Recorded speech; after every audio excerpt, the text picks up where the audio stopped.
ദീപ നരേൻ. ദീപ നമസ്കാരം. നമസ്കാരം. കൂടുതലുള്ള എൻ്റെ സ്റ്റുഡൻ്റ് ആണ്. നമ്മൾ കഴിഞ്ഞ ഒരു ആഴ്ച പറഞ്ഞ സ്റ്റുഡന്റ് അല്ലേ? അതെ. Okay, very good. എൻ്റെ ഡാൻസ് ടീച്ചർ, ഞാൻ മാത്സ് ടീച്ചർ. അതെ അല്ലേ? അതെ അതെ.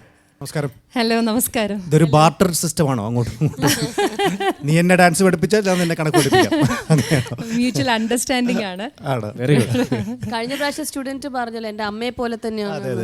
അതുകൊണ്ട് ഇത്തവണ മകളെ മാറ്റി കട്ട് ചെയ്തിട്ട് സ്റ്റുഡന്റ് ആ സ്ഥാനത്ത് കയറിയിരിക്കുന്നു. എന്തുകൊണ്ടാണ് ഇത്തവണ സ്റ്റുഡന്റിനെ സെലക്ട് ചെയ്യാമെന്ന് വിചാരിച്ചത്? കാരണം ഐ സ്റ്റിൽ റിമെമ്പർ പ്രൊഫൈലിൽ അമ്മയും മോളും കൂടെ ഡാൻസ് കളിക്കുന്നതാണ് ഞാൻ കണ്ടത്. അല്ലേ? മോൾക്ക് കാലിനൊരു ചെറിയ വേദനയുണ്ട്. ഇതിന് ശേഷം എങ്ങനെ ആയിരിക്കും തീരുമാനം? അതായത് പഠിപ്പിക്കുന്ന കുറച്ച് കൂടുതൽ എക്സ്ട്രാ പഠിപ്പിക്കുക, കാരണം സ്റ്റുഡന്റ് സപ്പോർട്ട് ചെയ്തോണ്ടിരിക്കല്ലേ? തല്ലുമൊക്കെ ചെയ്യോ സ്റ്റുഡന്റ്? ഇല്ല ഇല്ല അങ്ങനെയൊന്നുമില്ല. ഞങ്ങളുടെ ചോദ്യങ്ങളൊന്നും പ്രസക്തി. പൊതുവെ ക്ലാസ് ഭയങ്കര ലൈവ്ലിയാണ്. കുറച്ച് ക്ലാസ് ലൈവ്ലി ആയിരിക്കും എന്നുള്ള കാര്യം ഓഡിയൻസ് എല്ലാവർക്കും അറിയാം, കാരണം രണ്ടാഴ്ചയായിട്ട് കണ്ടോണ്ടിരിക്കുക. ചഞ്ചല ദ്രുതപദ താളം എന്ന് പറയുന്ന ഡാൻസ് ആണ്. അതിനകത്തും ടീച്ചറും സ്റ്റുഡന്റും തന്നെയാണ്. ഞങ്ങളും അതുപോലെ. അങ്ങനെ all the best. Thank you so much.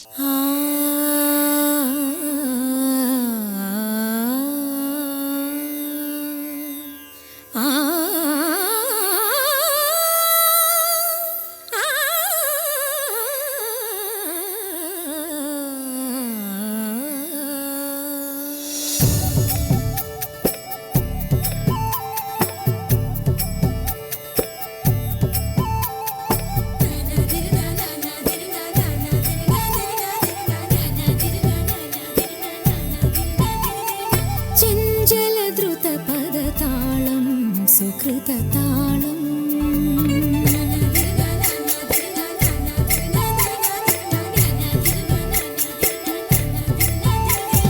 ചഞ്ചല ദ്രുത പദതാളം സുകൃതതാളം സുന്ദരതര ഹരിഗീതം ഹരിതഗീതം വധുവരുങ്ങി പ്രിയനൊരുങ്ങി മധുര രാമഴ പെയ്തൊഴുകി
ഗീതം